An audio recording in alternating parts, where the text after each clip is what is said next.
의원의 발언이 있겠습니다. 네, 오늘 이재명 정부 첫 국빈 방한이 있습니다. 오늘 베트남 서기장과 이재명 대통령 간의 정상회담이 개최된다고 합니다.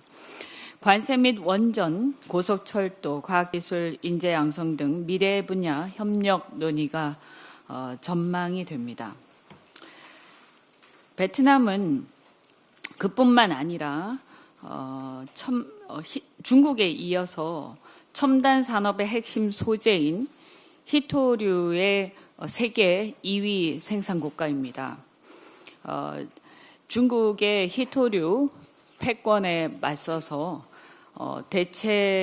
희토류 대체가 가능한 유일한 얼마 되지 않는 공급망이라고 판단하고 있습니다. 그런데 얼마 전부터, 한 1, 2년 전부터 베트남 정부의 통제로 우리 기업들의 희토류 확보에 어려움을 좀 겪고 있다고 합니다. 이번 정상회담을 통해서 이런 희귀 광물의 글로벌 공급망 확보를 위한 전략적 협력 관계가 구축되기를 기대하고, 이를 통해서 대통령의 정상회담, 정상 외교를 통한 우리 산업계에 큰 힘이 되어주시기를 기대합니다. 국정기획위원회가 에너지 관련해서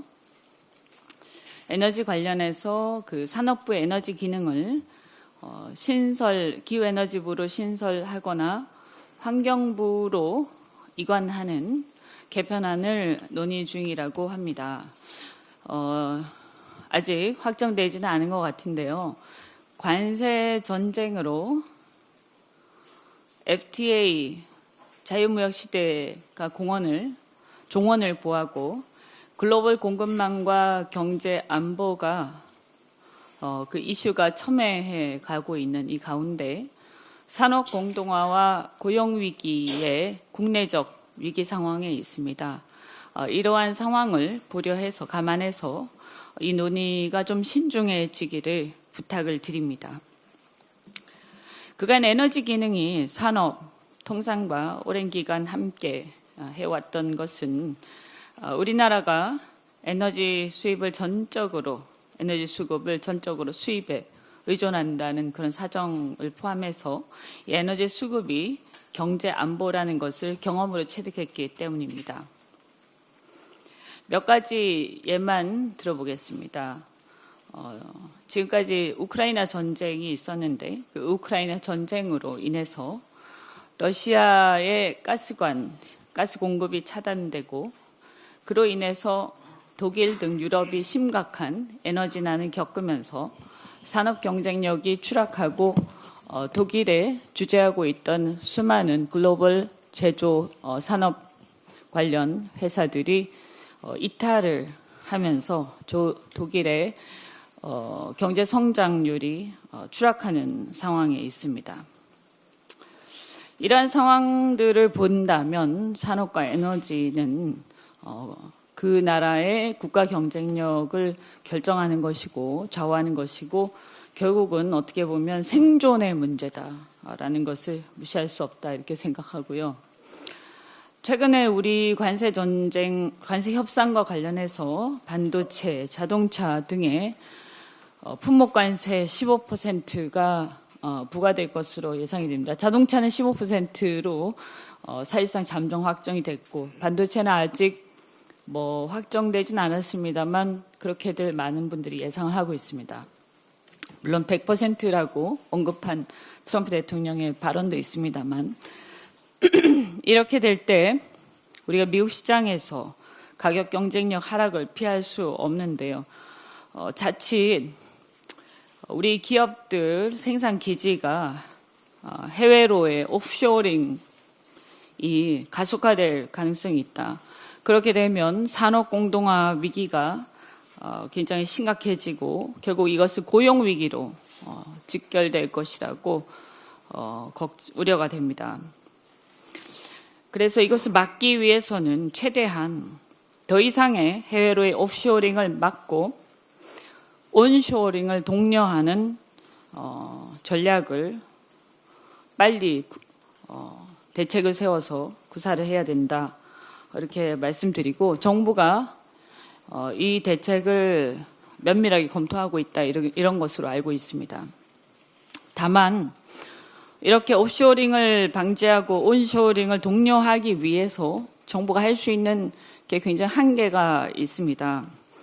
그럼 여기서 핵심은 뭐냐? 반도체 같은 경우에는 물과 전기입니다. 물과 전기의 공급이 굉장히 중요하기 때문에 물과 전기의 가격, 원가 경쟁력을 낮추는 것이 굉장히 기묘한데 이것을 위해서 결국은 전기요금, 즉 에너지 정책을 어떻게 할 것이냐, 산업용 전기요금을 어떻게 할 것이냐 하는 것이 결국 우리나라에 지금 있는 반도체 생산 시설들, 앞으로 한국의 반도체 산업을 어떻게 유지할 것인가 하는 것이 달려 있다라고 생각합니다. 그래서 이런 상황에서 산업과 에너지를 섣불리 분리하는 것은 곧 글로벌 산업 경쟁력, 국가 경쟁력 약화로 이어질 수 있다라고 생각을 하고, 물론 기후변화가 매우 중요하고 기후위기를 극복하는 것도 매우 중요합니다.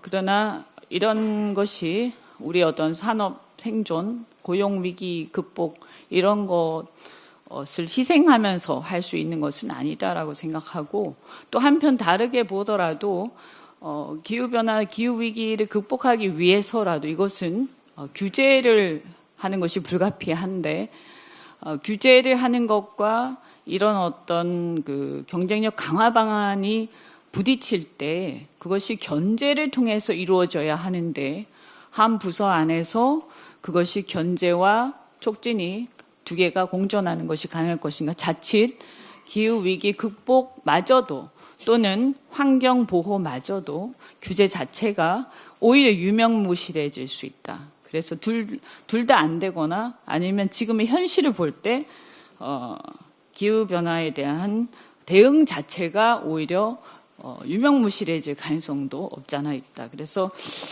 잘 고민을 해보셔야 한다라고 생각합니다. 어쨌든 가뜩이나 미국 트럼프 행정부의 관세 부과로 힘든 상황을 맞이한 우리 산업계, 그 노동계에 또 다른 경쟁 약화 요인이 내부에서 주어진다면 버티기 힘든 이중고로 인해서 생산 기지 해외 이전에 박차가 가해질지도 모른다는 불안감을 갖고 있습니다. 산업 생태계와 노동자들의 불안을 더 키우지 않는 방향으로 정책 결정이 되어야 하겠다라고 부탁을 드립니다. 이상입니다.